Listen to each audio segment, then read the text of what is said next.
పితృమాసం అనేది మొదలైంది సెప్టెంబర్ 8 నుంచి.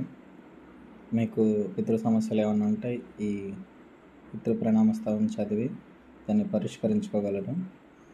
ఇది మన ఛానల్లో ఈ వీడియోని అప్లోడ్ చేస్తున్నాను. దీన్ని ఏ విధంగా చదువుతానో చదవచ్చిన వాళ్ళు చదువుకోండి, లేని వాళ్ళు ఈ వీడియో పెట్టుకొని మీ పితృదేవతలను ప్రసన్నం చేసుకోవచ్చు. నమః పిత్రే జన్మదాత్రే సర్వదేవమయాచ సుఖదాయ ప్రసన్నాయ సుప్రీతాయ మహాత్మనే సర్వయజ్ఞ స్వరూపాయ స్వర్గాయ పరమేష్ఠినే సర్వతీర్థవలోకాయ కరుణసాగరాయ చ